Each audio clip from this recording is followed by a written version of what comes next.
tal? ¿Cómo están? Gracias por acompañarnos aquí en Pulso Empresarial. Bienvenidos a todos. La verdad es un gusto poder compartir en la pantalla Canal 8 Multimedios con todos ustedes. Y Pulso Empresarial, que aquí les ponemos a disposición todas las redes sociales para que ustedes nos contacten. Estas son las plataformas digitales donde ustedes nos siguen, donde estamos día a día intercambiando opinión, conocimiento, educación, información útil y práctica para todos.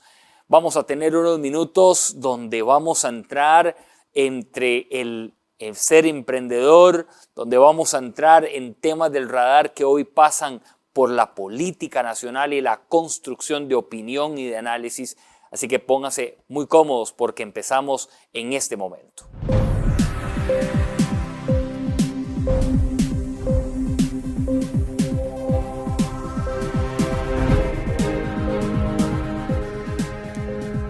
El mundo del emprendedor es un mundo que tiene que uno manejar muy bien los tiempos y saber a dónde sí, a dónde no, y esto combinarlo con todo lo que hay alrededor. Gabriela Suárez está en esta oportunidad aquí en Pulso Empresarial para acompañarlos. Gabriela es emprendedora, es mamá, negociadora, fundadora, tiene una empresa. Le voy a decir que hace poco también empieza con ese reto de volver en el deporte con más ánimo, con más energía. Gusto saludarte, Gabriela, bienvenida. Muchas gracias, Nilsen. Un gusto saludarlos esta noche y compartir con ustedes este espacio tan importante. Gabriela, ¿por qué emprender? ¿Esa chispa de dónde empezó a arrancar? Bueno, yo creo que todo en la vida tiene un objetivo, ¿verdad? Cuando uno se replantea o plantea cosas, a veces es retador. Y también se pone uno a pensar si realmente es el plan que conviene, ¿verdad? Emprender en Costa Rica no es tarea fácil. Procesos, los impuestos que hay que pagar no son nada sencillos, esos son retos que asumir en la cotidianeidad en la que vivimos, ¿verdad? El COVID vino a ser un reto más, un obstáculo más para todas aquellas personas que tienen ganas de emprender cualquier negocio. Sin embargo, yo creo que esa espinita comenzó después de ciertos años, ¿verdad? Ya en el mercado laboral, y donde cambia el rol mío a partir del hecho de ser madre, ¿verdad? Y apasionada del deporte, además. Entonces, ya la división de esos tiempos y la experiencia permite poder replantearse, ¿verdad? Situaciones diversas de la vida y decir, este es el momento indicado donde tengo que emprender. Y ahora, es ahí. ¿qué pasa cuando uno analiza que es el momento indicado? ¿Qué pasa en el sentido de, tengo un trabajo, además de eso, quiero ponerme el negocio de emprender, pero ¿cómo convergen esas aguas? ¿Dónde se cruzan bien? Bueno, yo creo que nada se da por casualidad. Aparecen personas clave, ¿verdad? Yo soy una persona muy espiritual. Creo que Dios es el que guía, por lo menos en mi caso, el momento preciso y se da la situación, el panorama. Para muchos era oscuro, ¿verdad? A la hora de que yo decidí emprender. Buscar un socio, cuando yo decía, yo no quiero trabajar con ningún socio, yo siempre he querido trabajar sola. Se da el momento en el que aparece el socio idóneo, ¿verdad? Lo repensé bastante y se dan una serie de eventos, en ese momento los veo desafortunados. ¿Por qué? Bueno, porque en ese momento mi esposo tenía 18 años de trabajar para una multinacional, teníamos estabilidad económica de muchos años, yo trabajaba para la industria bancaria. Y en el momento en que yo decido poner mi renuncia en el banco, se da la salida de mi esposo de forma repentina, viene el COVID además, y en ese momento decido emprender, no por un tema de querer salir adelante o proteger a mi familia, sino porque yo siento que Dios puso en mí ese tocar fondo que llamamos, ¿verdad? En diversas partes de nuestra vida, para levantarnos y asumir retos como es emprender. Entonces creo que nada fue casualidad. Hoy lo veo como un evento más bien afortunado en mi vida, que tuve que pasar para poder ser quien soy hoy en día. ¿Cómo eran esas conversaciones de casa? Para ponerse de acuerdo y decir... Vieras que fue mucha la paz que tuvimos, distinto a lo que la gente creería. Cuando yo puse mi renuncia en el banco, me dijeron, ¿cómo vas a poner la renuncia en una pandemia? Si todo el mundo desea tener ahorita un empleo formal, ¿verdad? Con la estabilidad que brinda la industria bancaria. Sin embargo, yo sentía que necesitaba y me jalaba más un poquito el hecho de dedicarle más tiempo a mis hijos, por ejemplo. Había dejado de percibir ese amor de ellos el día a día, el verlos crecer, y cuando verlos crecer no me refiero a verlos como lo ven la mayoría de los padres, ¿verdad? Porque ser padre no es tarea sencilla, y tampoco se trata solo de llevar la comida a la mesa. Ser padre es un acompañamiento diario, ¿verdad? Es escucharlos, es verlos crecer y darles esas recomendaciones para que sean mejores personas, porque el sistema educativo yo creo que está enfocado mucho en la parte académica, pero realmente a los niños los formamos en la casa. Y la parte que hoy se considera para mí más importante, que es la inteligencia emocional, eso no lo da el sistema educativo, eso lo damos nosotros como padres, como guías, ¿verdad? Esa disciplina que yo quería inculcar en ellos tenía que dársela no con el ejemplo de estando ausente por un trabajo, sino conversando con ellos, escuchándolos, enseñándolos a asumir los retos que se presentan día a día en la formación de su crecimiento. Entonces es el momento donde yo dije, aquí es la oportunidad, este es el socio indicado, ¿verdad? Que se presentó en el momento justo, y este es el momento de lanzarnos al agua, como decimos a lo tico. Gabriela, los contrapesos también le dice a uno que hay un balance en lo personal o en las actividades personales y el contrapeso de lo laboral. Había una intensidad, porque venir de una entidad financiera se sabe que hay una intensidad muy importante. ¿Cómo hacer ese contrapeso? ¿Cómo hizo Gabriela Suárez para llevar ese contrapeso? Bueno, yo creo que no fue tarea sencilla. Como te digo, cuando se vino la pandemia, recuerdo que llegué a trabajar 15, 16, 18 horas seguidas tratando de solventar la parte de comunicación del banco, dando soporte a todas las áreas en una situación de crisis, ¿verdad? Que nunca nadie pudo prever. Fue muy sorpresiva. Y en ese momento recuerdo a mis hijos tocando la puerta de mi oficina cuando todo era virtual y que pudiera yo decirles, no me interrumpan, estoy en una reunión, no me interrumpan, estoy en una reunión. Y cuando yo me daba cuenta ya era la noche y ese no me interrumpan era, ya están dormidos, ¿verdad? Entonces, diversas situaciones de la vida se fueron dando para que yo abriera los ojos. Le agradezco obviamente a todos mis jefes, al banco que me abrió las puertas en ese momento, pero creo que era el momento donde ya necesitaba que algo sucediera en mi vida, ¿verdad? Muchas veces necesitamos, por eso le digo, la vida no es cíclica, no es estática, es cíclica. Cuando llegamos a tocar fondo en diversas situaciones de salud, en diversas situaciones de empleo, ¿verdad? Por ejemplo, un despido, una situación de salud complicada, una pérdida de un ser querido o de, no sé, cualquier otra situación difícil de la vida, es donde realmente nos replanteamos y nos sentamos a pensar qué es lo que queremos hacer y tal vez valoramos todo nuestro entorno de otra perspectiva que nos permite surgir, resurgir y hacer las cosas con más energía de la que antes teníamos. Entonces ahí se da el equilibrio donde yo dije, puedo hacer las cosas profesionalmente bien para esa entidad financiera, pero también las puedo hacer yo sola, ¿verdad? Entonces, y dedicarle tiempo al deporte que me apasiona tanto y también a mi esposo y a mis hijos que me necesitaban demasiado, me necesitan mucho. Cuando se abre la empresa, hoy, ¿cuál es el escenario ya después de haber caminado con un socio, de tener una empresa, de empezar otra vez a contactar a los clientes, de las relaciones y todo lo que conlleva, porque es un servicio al final, no es un producto, claro, ¿verdad? Como tal tangible, sino es más bien un servicio.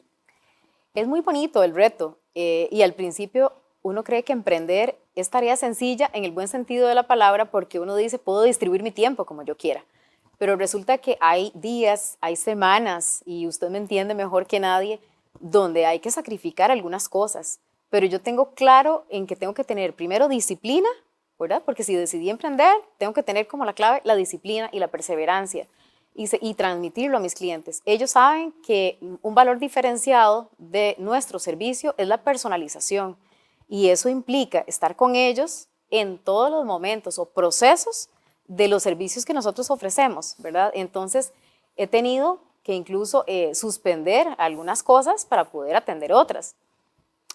pero también siento que me permite priorizar, ¿verdad? Y ese priorizar es, a veces tengo que decirle a un cliente, podemos hacer la reunión un poco más tarde o mañana, porque tengo una reunión de padres de familia, o tengo que recoger a mi hijo en la escuela, o tengo una situación personal que atender, que creo que eso es un poco más flexible cuando se tiene la parte del emprendimiento y que no se trabaja para una empresa de lleno, ¿verdad? Esa es como la parte que yo veo más positiva, además de que me apasiona lo que nosotros hacemos. Entonces, cuando veo la cara de satisfacción y el resultado del trabajo que hacemos para nuestros clientes, para mí es demasiado satisfactorio porque siento que es una construcción, ¿verdad? Como poner un ladrillo cada día de nuestra vida. Así que nos sentimos satisfechos con lo logrado hasta el día de hoy. Gabriela Suárez está con nosotros aquí en Pulso Empresarial. Hay un capítulo que es mujer. Estamos en el mes de marzo, donde es el mes internacional de la mujer. Mujer que aquí en Pulso Empresarial hemos entrevistado ejecutivas, no ejecutivas, amas de casa, deportistas, de todo lo que podamos imaginar. Recuerdo unas palabras de el dueño de una universidad a nivel internacional que me dice: qué interesante un segmento que usted tiene en el programa de radio que se llama Mujer en Acción. ¿Por qué mujer? ¿Por qué un programa para mujeres? Y yo le decía, mire, porque a veces nosotros como una sociedad tan machista no dejamos que la mujer también tenga ese espacio, que nos comparta ideas de lo que está haciendo. Me dice, lo felicito porque me parece interesante cómo se enaltece ese trabajo. ¿Qué acercamiento cuando hay contacto de Gabriela con amigas, con personas profesionales? ¿Qué dicen ellas de esto, de lo que es o tener un negocio, o hacer un negocio, o de lo que Gabriela está haciendo hoy? Pues en realidad yo creo que ellas me admiran, ¿verdad? Admiran lo que yo hago y me preguntan muchas veces, ¿cómo haces para levantarte a las 3:30 de la mañana, entrenar a las 4 todos los días? Porque me apasiona el deporte y además regresar, alistar loncheras, meriendas, dejar a mis hijos en la escuela, estar pendiente de sus notas y trabajar para mis clientes. Yo creo que todas las mujeres tenemos un poder especial. Creo que este tema de equidad de género, que es tan sonado, ¿verdad? Hoy en día y tan importante, viene a ser todavía más fundamental dentro de las organizaciones de un tiempo para acá. Yo creo que todas somos empoderadas, todas las mujeres tenemos cualidades, estamos hechas para muchas cosas. Solo falta creerlo. Y como le digo, las situaciones de la vida le van dictando a uno hasta dónde puede llegar, ¿verdad? No hay que sobreesforzarse y tampoco planificar en exceso las cosas. Garantiza que todo salga a la perfección. Yo no le puedo decir a usted que no me equivoco como madre, que no me equivoco como esposa, como emprendedora, como socia, o que no me he equivocado con mis clientes incluso. Pero yo creo que ese camino recorrido y ese balance en la vida en general le permite a cualquier mujer desempeñarse en todas las metas que se propongan. Y prueba de ello es todos los pasos agigantados que ha venido dando la sociedad, las empresas grandes incluso, para darle visibilidad al rol de la mujer dentro de la parte gubernamental y no gubernamental, lo cual me parece fabuloso porque se ha demostrado que las mujeres líderes podemos, ¿verdad? Podemos hacer muchas cosas y dejar esa huella positiva en la sociedad. ¿De dónde viene esa motivación de superación que a veces uno dice, de dónde lo alcanzan ustedes como mujeres, que a veces los hombres no lo tenemos, pero ustedes sí? Superación, se puede llamar cruzar frontera, se puede llamar romper esquema. ¿Dónde es que se nutren? Vieras que yo creo que todas nos nutrimos de formas distintas. En mi caso, ¿verdad? Puedo hablar de mi caso, la parte espiritual, situaciones difíciles de la vida que he tenido que vivir, tal vez en algún momento me ha frenado, sí, una situación dura de salud que tuve que atravesar de forma inesperada. Eso a mí me cambió la perspectiva de la vida. Y cuando uno habla con personas que han atravesado esas situaciones duras de la vida, pueden entender, ¿verdad? Que eso le cambia la perspectiva. Uno ama con más intensidad, valora ese sol radiante y valora una noche hermosa, así como valora la lluvia también, valora un techo donde vivir, valora la familia. Así que yo creo que esa fuerza, ¿verdad? Proviene de mil formas, de diversas formas. Y detrás de cada historia, detrás de cada mujer, hay muchísimo que contar. Entonces, yo realmente creo que somos empoderadas y que tenemos para dar siempre la milla extra. No existen barreras cuando nos proponemos llegar a esa meta. En una reciente conversación con empresarios en la zona norte, les decía de que trabajar en una empresa familiar es quizá lo más difícil que pueda haber. Y se me acerca una pareja, ¿verdad? Tienen un ciclo allá en la zona de Muelle de San Carlos y me dice el esposo, usted tiene toda la razón en lo que dijo que trabajar en pareja es complicado. Le dije, mire, es lo mismo que tener un matrimonio o tener una relación personal, hay que ponerse de acuerdo. Habiendo dicho este ejemplo, ¿cuáles son algunos consejos que podemos ofrecer hoy, Gabriela, para ponernos de acuerdo en lograr trabajar en un buen equipo? Hay un socio en su compañía, hay una parte también personal, que han sido claves. Esta es una muy buena pregunta, Nilsen. En realidad yo creo que todo en la vida es consensuar, entender, y yo creo que es uno de los principales retos que me ha puesto la vida, porque yo siempre he sido una persona, digamos que un poco difícil, ¿verdad? Y por eso decía que iba a emprender sola. Soy muy decidida y muy acelerada, y a veces la misma vida me ha ido desacelerando en ciertos procesos. Se me ha puesto freno cuando yo no lo esperaba. Y esto me permite tener mejor entendimiento de que todas las personas no somos iguales. Así como en un matrimonio tenemos que consensuar y tenemos que tratar de ver la fortaleza de nuestra pareja y también asumir nuestras debilidades o oportunidades de mejora, ¿verdad? Porque es una empresa, a final de cuentas, un matrimonio. Verlo con mi socio es exactamente lo mismo. Mi socio, Jorge, es una persona que tiene muchos años de emprender, tiene larga carrera en la parte de emprendimiento, tiene muy buenas relaciones personales. Yo tengo la otra parte, la contraparte, ¿verdad? Que vengo de la parte organizacional. Entonces veo las empresas desde adentro, ¿verdad? Esa vivencia nos permite hacer ese match de tal forma que los clientes perciben esas dos cosas, esa contraparte que tenemos, ¿verdad? Entonces, en algunos momentos, Jorge me ha retado, ¿verdad? Y me ha dicho, Gaby, esto no está bien, esto no me parece, ¿verdad? Y ahí es donde yo tengo que no tomarlo personal, sino decir más bien, tiene razón, esto no debió salir de esta manera, vamos a cambiarlo, tienes razón, gracias por el comentario. Y al revés, yo a veces lo freno a él y le digo, esto no se hace así, desde adentro las organizaciones esperan esto y esto, y él está anuente al recibir. Entonces yo creo que esa escucha, ¿verdad? Ha sido importante y ha sido clave para sobrellevar todos los procesos, ¿verdad? Y todas las atenciones que los clientes merecen y tener ese resultado que al final de cuentas es lo que nosotros necesitamos para ellos y ellos necesitan de nosotros, ¿verdad? Porque así es esto.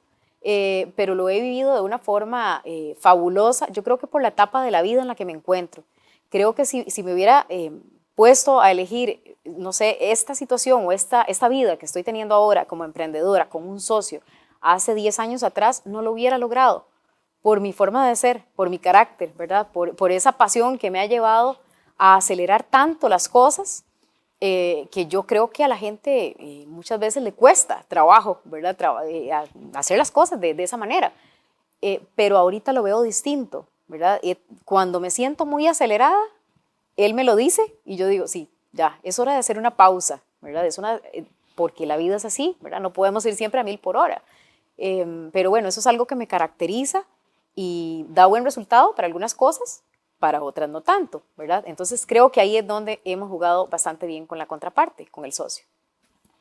Gabriela, encantado de verte. Gracias por estar con nosotros en Pulso Empresarial, de traernos herramientas también para que nosotros las tomemos y las pongamos en práctica dependiendo del caso y dependiendo del momento en que estemos, así podamos tomar ciertos de estos consejos útiles y prácticos que hemos traído. Así que gracias, Gabriela. La honrada soy yo en este mes de la mujer y quiero invitar a todas las mujeres a que nunca se detengan, a que se empoderen y salgan adelante. Y las felicito a todas las que nos están viendo porque de verdad, hagan el papel que hagan, son personas sobresalientes en esta sociedad. Así que adelante y muchas gracias por la invitación, Nilsen. Muchas gracias. Vamos a hacer una pausa en Pulso Empresarial. En el radar después de la pausa. Rodrigo Chávez, José María Figueres. Dos son los candidatos que tienen los costarricenses para elegir quién estará en Zapote próximamente. De esto vamos a conversar al regresar.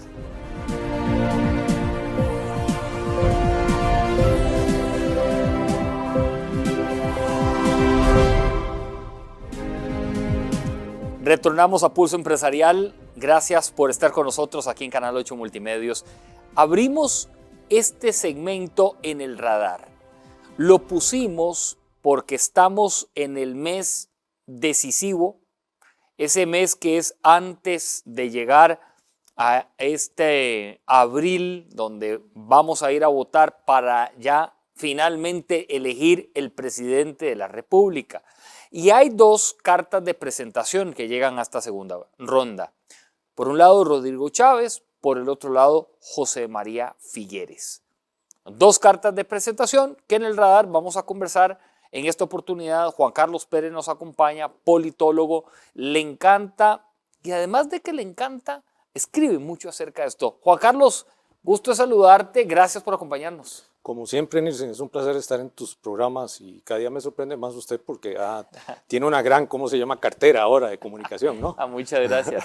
Sí, aquí, la verdad, dichosamente, y eso es lo que permite también la tecnología. Sí. ¿Verdad, Juan Pero Carlos? realmente estoy muy impresionado. O sea, te veo en la radio, te veo en las redes, te veo en la televisión ahora y ahora también en un sitio web, ¿verdad? Sí, muchísimas gracias. Te agradezco.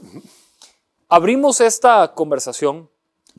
José María Figueres, Rodrigo Chávez. De uno conocemos bastante, se puede decir, en el tema político, ¿verdad?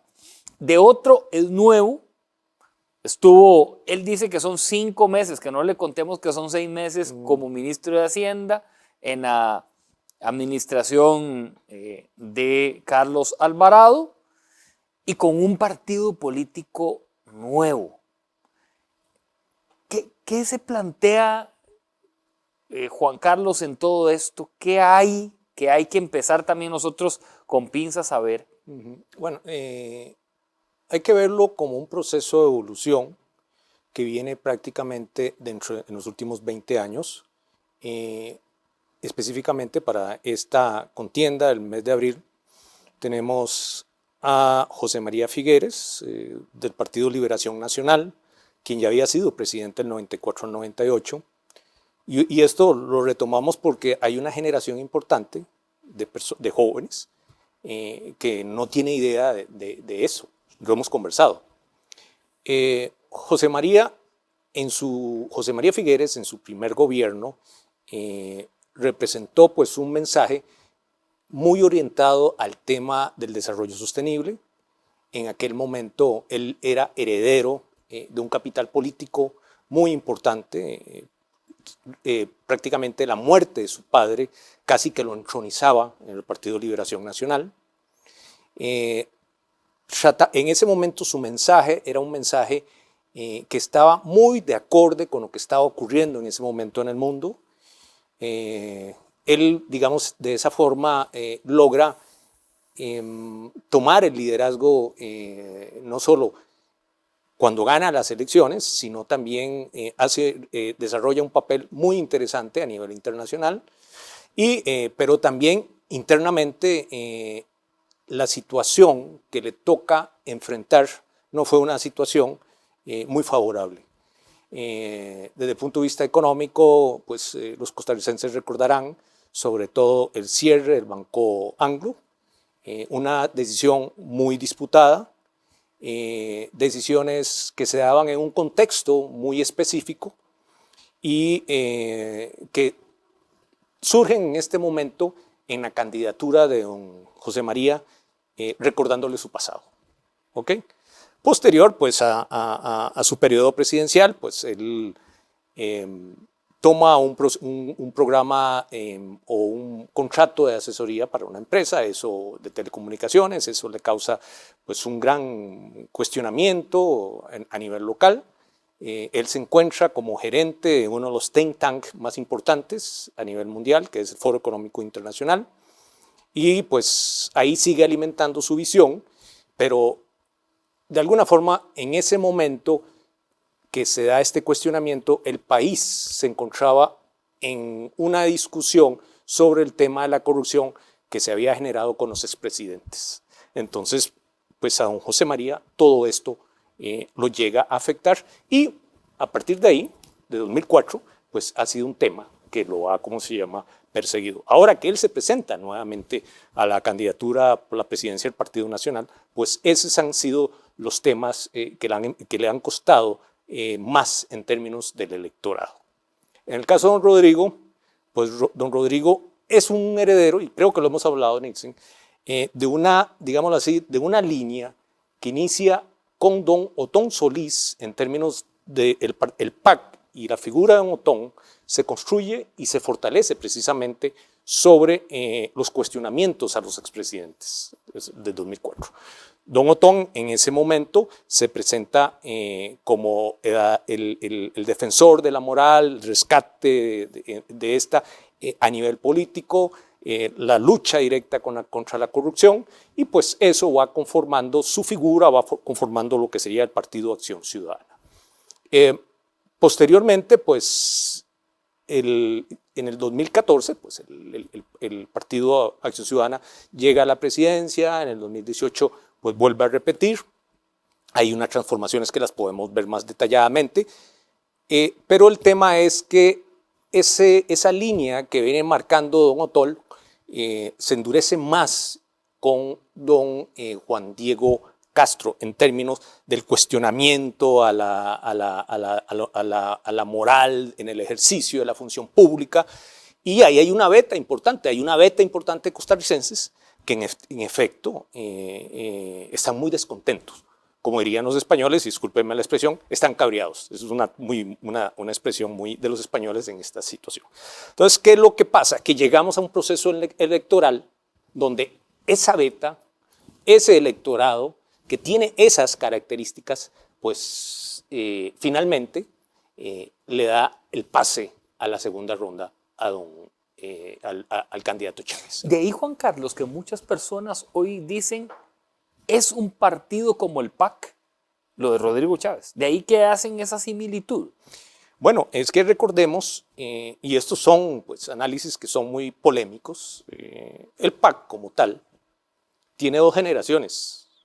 La generación, esta primera, del 2004, muy consolidada con don Otón Solís, que surge con el tema del problema con los expresidentes, y después una generación que es la generación muy identificada con los temas de derechos humanos, las minorías, los colectivos LTGB, ¿okay? Más es verdad, ¿cómo se llama? El último acrónimo en ese sentido, y que conforma un grupo de muchachos jóvenes, un grupo etario muy joven, y tenemos esos dos, muy curioso, la conformación, tenemos esos dos grupos etarios, o sea, un grupo etario que entra en el 2004 y otro grupo etario que entra en el 2014 con el presidente Solís, don Luis Guillermo Solís, y que se termina de consolidar con el actual presidente, don Carlos Alvarado, porque eso fue finalmente el tema de la campaña del 2018, ¿no? Que polarizó al país y bueno,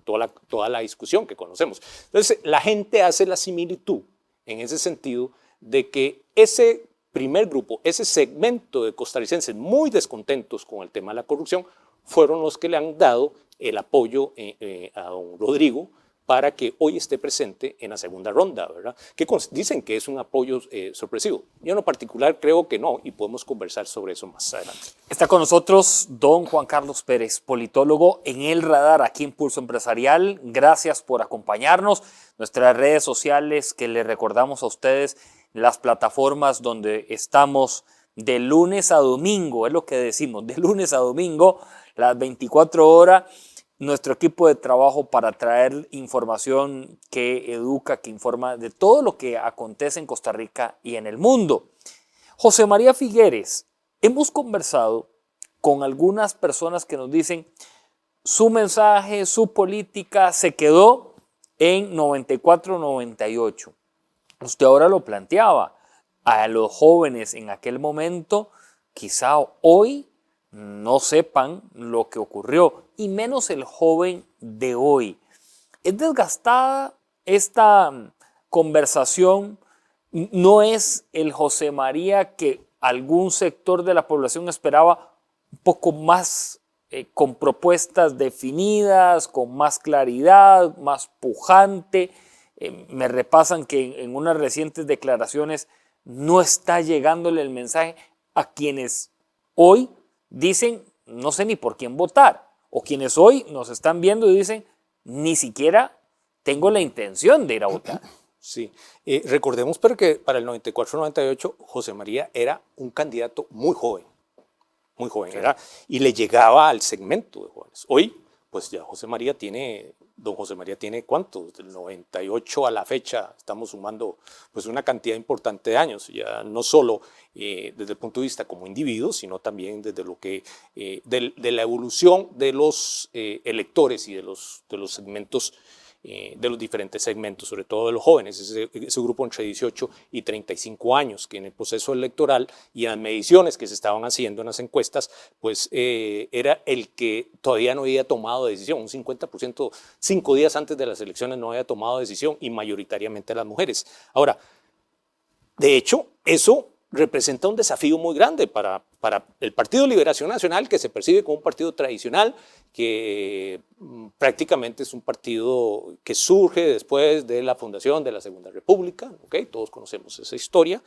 pero que entre los señalamientos se le ha dicho que no se ha alineado con los nuevos tiempos, o sea, que no es un partido que se haya modernizado, que ha sido un partido que se siente que se ha cerrado mucho en sus estructuras tradicionales. Entonces es una crítica que se le ha hecho desde el punto de vista de la campaña de don Rodrigo, pues se golpeó mucho ahí, y obviamente pues su candidato, que él está muy identificado con los temas de sostenibilidad, de medio ambiente, es su fuerte, pues lo retomó. Trató de trabajar con ese tema para llegarle a los jóvenes, y también trató de protegerse mucho con el tema del aparato del Estado, en términos de que el aparato necesita una modernización, pero que eso no va a significar cierre de instituciones, etcétera, etcétera, etcétera, ¿verdad?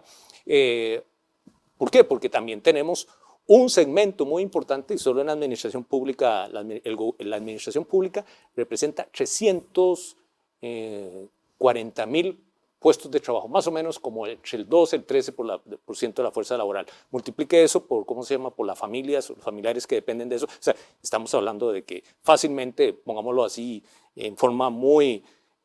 más de un millón. Más de un millón. O sea, entonces estaba jugando con esos dos factores, ¿no? Y eso no es fácil, ¿por qué? Porque frente a un candidato que era el único en las encuestas 5 días antes que demostraba que estaba subiendo, porque ya don Rodrigo, con la encuesta de la Universidad de Costa Rica 5 días antes, prácticamente él era el único que mostraba un incremento, ¿ok?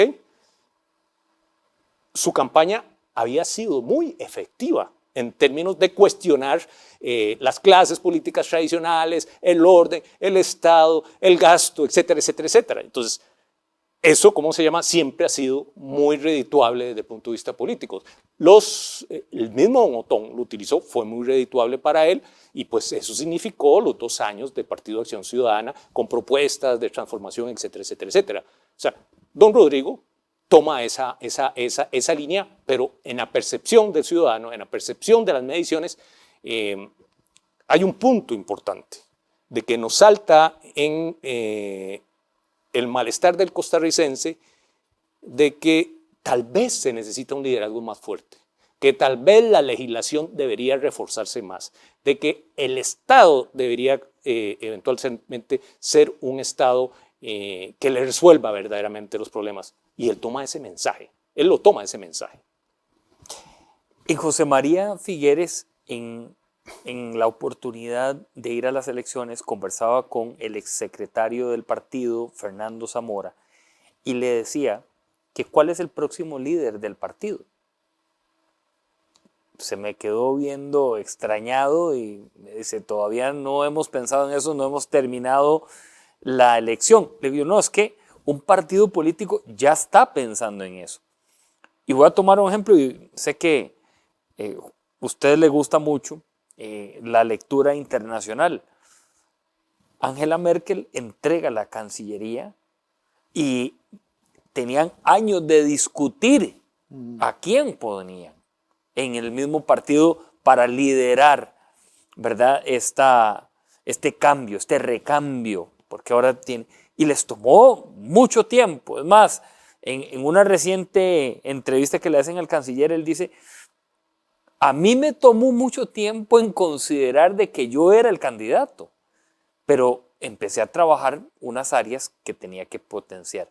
Estos recambios a veces en un partido como Liberación Nacional le ha costado, don Juan Carlos, debería hoy, estamos a días, a semanas para ir a esa elección, de presentar esa carta distinta, quizás sea una buena manera. Sí, vámonos por los números. Antes quisiera tomar ese tema, pero primero quisiera hacer una referencia a los números. En la convención interna, el Partido Liberación Nacional, de acuerdo a los números que ellos arrojan, tuvieron una participación de 430,000 votos. Personas participaron en la convención electoral. Al último cierre que hace el Tribunal Supremo de Elecciones, que fue creo que el lunes, el martes, después del proceso electoral, básicamente casi cubre un 88% de las juntas receptoras de votos, de las mesas, etcétera, etcétera. Liberación Nacional está recibiendo en ese corte 497,000 votos. O sea, la diferencia en este momento que sumó Liberación Nacional de la convención a las elecciones fueron 67,000 votos. O sea, casi un 15.5%. Okay.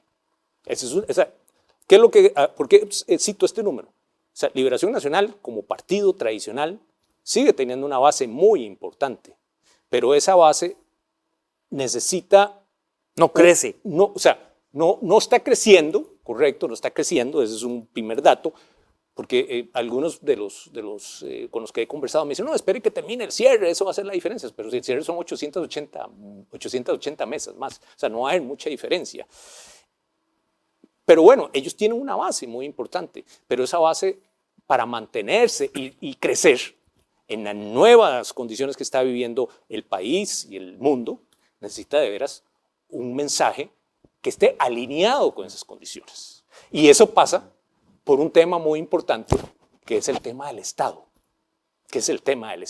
y que es el tema de la distribución de la riqueza en el país. De retomar los programas sociales que, a pesar de que han incrementado sus asignaciones presupuestarias, no son tan eficientes para el tema de la distribución de la riqueza. Y esto pues, nos aparece en los diferentes informes. Por ejemplo, el informe de la OCDE no lo señala. Y pertenecemos a la OCDE, y ahora se supone que nos tenemos que comparar con los países que pertenecen a la OCDE, que son países desarrollados, y si queremos entrar en ese club, tenemos que comenzar a pensar cómo piensa ese club. Eso es un desafío que va a tener Liberación Nacional como partido tradicional en función de las circunstancias del país y del mundo y los compromisos que está adquiriendo Costa Rica. Abriendo a Rodrigo Chávez con un partido político que es reciente, con una carta de presentación de sus personas alrededor, que la que ha tenido el brazo derecho e izquierdo, yo digo siempre es Pilar Cisneros, que ha sido la persona con la cual ha estado ahí siempre dirigiendo y demás. ¿Qué presenta un partido reciente? ¿Qué debe el costarricense también, don Juan Carlos, hoy de ponerse a reflexionar y a pensar muy bien en esa carta? Ok, esa es una muy buena pregunta, Nielsen.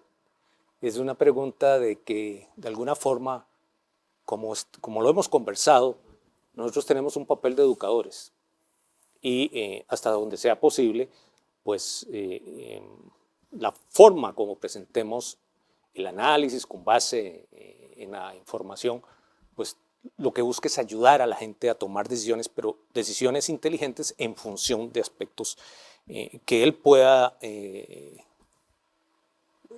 tener.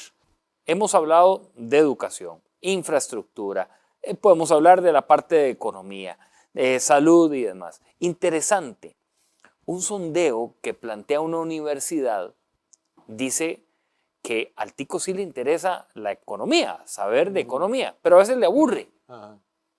Y es lo que hoy más estamos necesitando, que es el empleo. Claro. Con una estadística que, Dios guarde, nos crezca más, porque ahí sí es cierto que la cosa se puso complicada. Como dicen, por ahí mi mamá me decía, vaya, cuide la leche porque si no se nos quema y nos quedamos sin el postre. Entonces, aquí es donde uno dice, ¿qué hay realmente que tomar en consideración, en seriedad, para que estos partidos, sea Chávez, sea Figueres, lo consideren, pero no lo consideren a lo rápido? ¿Ah? Sí, dicen, y vuelvo a repetir, esta es una posición, es mi criterio personal. Nosotros tenemos que entrarle al tema del Estado.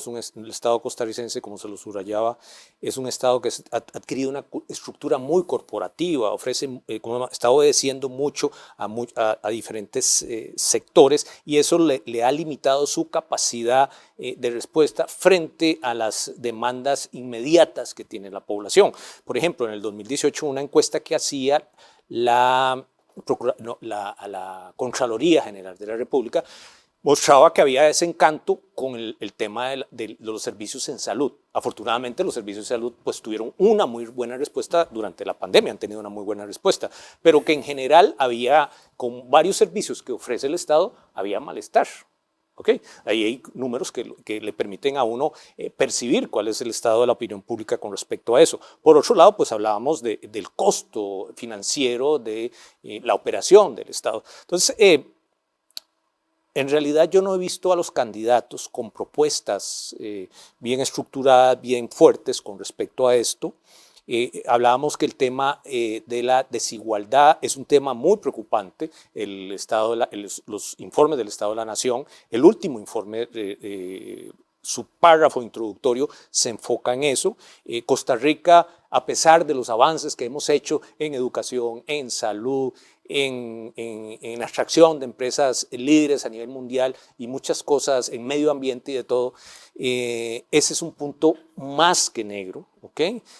Hay una escala que se utiliza para hablar de esto, de la distribución de la riqueza, que es ¿cómo se llama? La escala Gini, o sea, Gini se escribe, que tiene dos extremos, 0 y 1. El 0 es donde la distribución ¿cómo se llama? Es muy igualitaria, el 1 es donde es totalmente desigual, y nosotros en esa escala nos hemos estado moviendo. Hemos pasado de 0.5 y nos hemos ido moviendo peligrosamente hacia 1.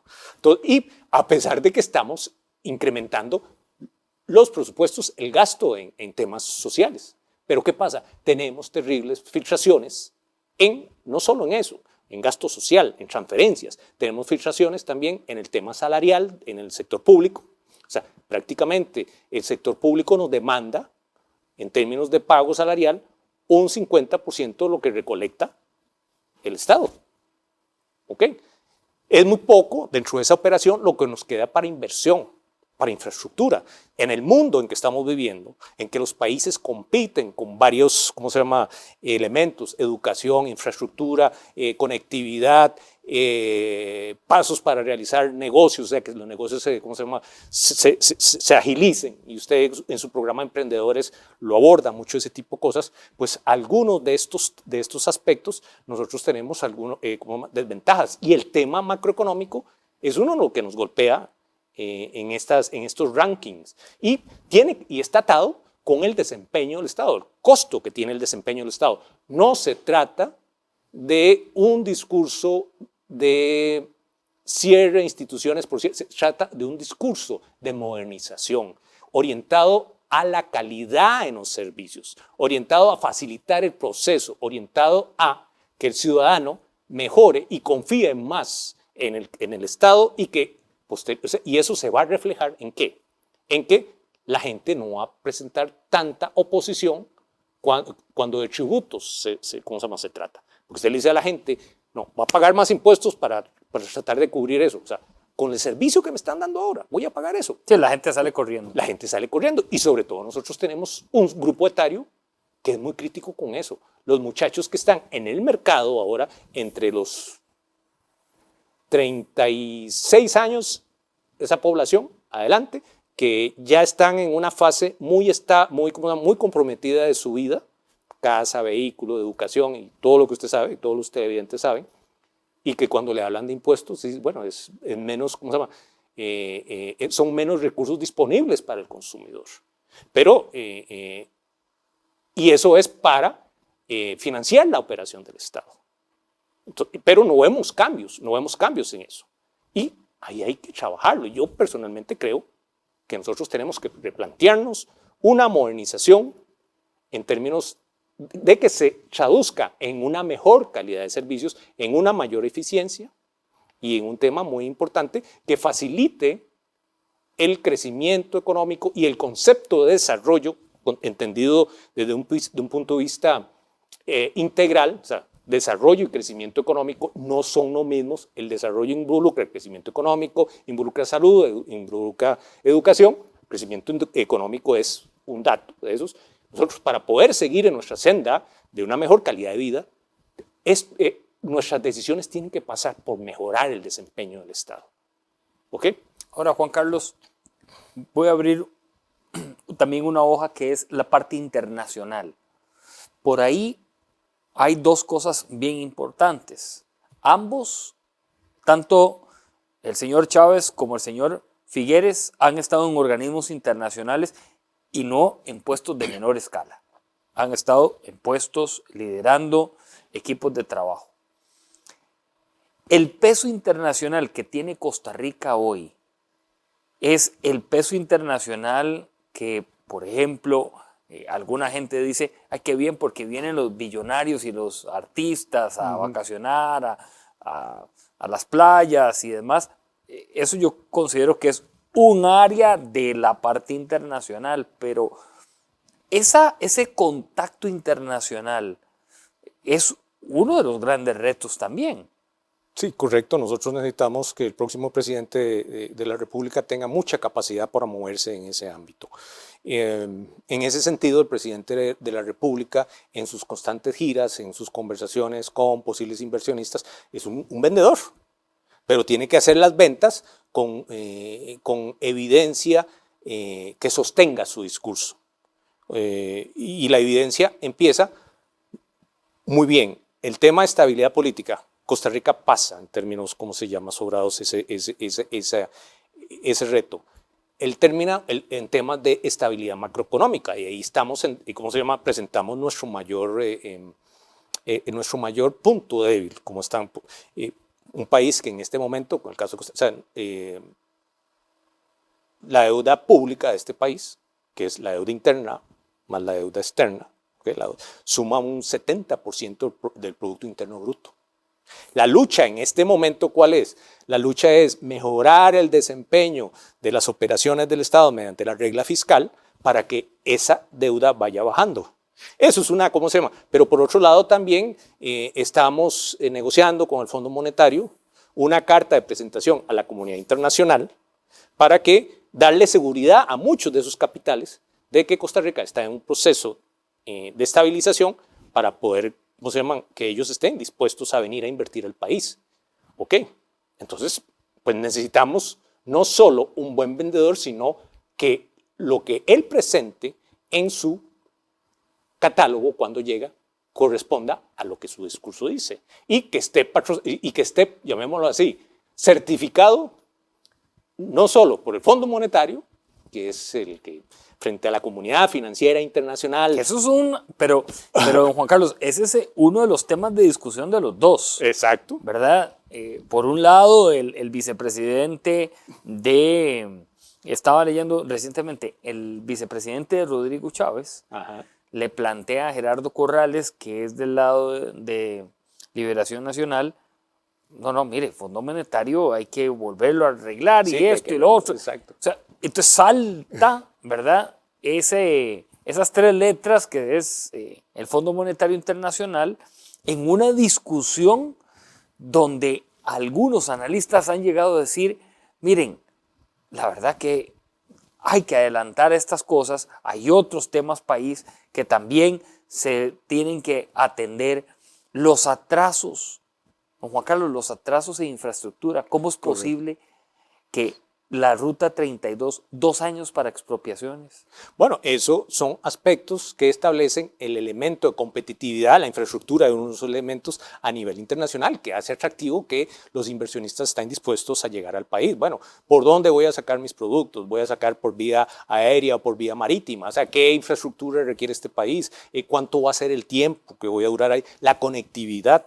El tema de la 5G en este mundo que se está hablando de la cuarta revolución industrial, porque hay todo un acercamiento a diferentes tecnologías, y la 5G es fundamental para esa arquitectura de los que consideran que los nuevos negocios tienen que pasar por esas plataformas, son elementos de modernización. Todos sabemos, por ejemplo, que la plataforma 5G pues en el país no ha avanzado tan rápido porque hay una discusión con respecto al ICE y el Ministerio de Ciencia y Tecnología de cuándo, cómo se llama, eso se va a liberar para poderlo pues, sacar a concurso, etcétera, etcétera, etcétera. Estamos retrasados en ese tipo de cosas y esas son las condiciones que el país requiere facilitar, dar pasos adelante. Uno quisiera ver en los candidatos ese tipo de discurso porque estos son cuellos de botella. Para primero, facilitar el crecimiento económico del país. Con facilitar el crecimiento económico del país, que el Banco Central para este año le está dando un 3.9% y el otro año un 4%, la Universidad de Costa Rica está calculando que va a ser un poquitito más alto. Pero si nosotros logramos empujar más ese crecimiento, vamos a generar empleo. Van a entrar más impuestos al Estado para hacerle frente a su operación. Si crece el Producto Interno Bruto, la deuda va a ser menor. La deuda pública va a ser menor. O sea, a todo el mundo le conviene de que los números mejoren. Si lo quiere ver así, estamos en una empresa. La empresa se llama Costa Rica y tenemos que buscar eficiencia, su mejor desempeño en operaciones, ¿ok? Tenemos que modernizar la organización, ¿ok? Porque el mundo va a querer hacer negocios con nosotros. Nos vamos a volver a ser atractivos si somos muy competitivos para ellos. Voy a ir cerrando. Vamos a votación. Creo que es el ejercicio democrático que muchos países en el mundo desearían tener. Y no hay que ir muy largo. Nicaragua. Cuando en una de estas fórmulas presidenciales aparece solo Daniel Ortega, su esposa, Rosario Murillo, y aparecían 2 figuras más que, como me decía un votante nicaragüense, Nielsen, ni la mamá los conoce, pero ahí le pusieron la foto. Claro. Nosotros tenemos esa posibilidad ahora el primer domingo de abril. Miren, Nielsen, una de las cosas que yo más valoro del último proceso electoral que tuvimos el primer domingo de febrero fue de que el costarricense, dentro de toda la carpeta de candidatos a la presidencia, lejos de lo que mucha gente pensó que iba a estar muy fragmentado el voto, entre 25 propuestas creo que eran. Así es. Las concentró prácticamente en las 6 que tienen presencia en la Asamblea Legislativa. Eso habla muy bien del costarricense en términos de su proceso de toma de decisiones, o sea, cómo estaba procesando la información. Pero, ¿qué hay detrás de eso? Hay un nivel de escolaridad muy alto. Y que el costarricense esperó, porque 5 días antes de las elecciones esperó los debates. Para ese momento había un 32% de gente que estaba indecisa.